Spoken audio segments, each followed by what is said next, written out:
Does Mark Pascio talk about marriage? My brother wants to know what he thinks of polygamy or cheating. I don't think cheating is looked upon good white in anarchy. Sure, you're free to do it if you choose so, but you did promise someone else to be loyal to them. You practically broke a mutual agreement. If you want to do stuff W other peeps, then you shouldn't both promise each other to not do that, or at least have the honesty about it before the fact. No man owns a woman, and vice versa. Both partners have one important thing in common: autonomy.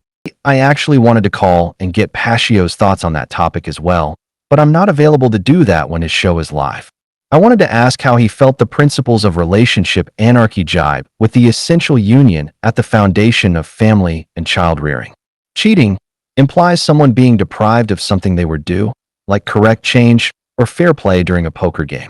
You can't cheat someone by exercising your natural right to associate with whoever you like, however you like. They were never due. You're refraining from that behavior. The only reason they think they were is because of cultural indoctrination, and the only reason they find the idea appealing is because of ego insecurity. It's particularly disturbing that there should be a negative connotation forced upon something decidedly positive. As in nearly every case of cheating, the cheaters deemed their interaction to be of a particularly exhilarating nature. What kind of self-loathing monster would try to emotionally coerce someone away from exploring positive interactions with others? Certainly not one who loves you or themselves. Oaths are a denial of future consent and thus invalid. When one snaps out of their daze and recognizes this after having made an oath, they should make their partner aware of their new, more lucid perspective. To not do so would be lying, and that is a form of cheating. This doesn't necessarily imply you have to act on that new perspective. Love is not a limited resource, be it familial, neighborly, romantic, or sexual. I think cheating only applies if some promise/oath of loyalty was made. Breaking that oath would be akin to lying, so I think that's where the immorality lies.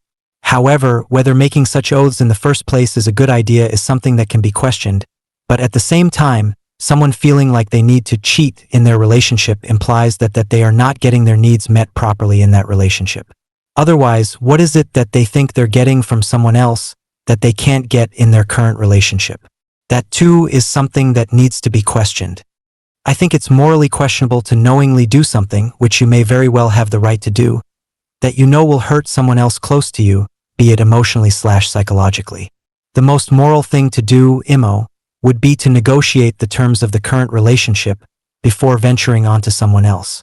Not only then would it not be cheating, because your intentions will be known, but it offers the opportunity to clarify what everyone's needs are in the relationship and to arrive at some mutual agreement, whatever that may be. Certainly.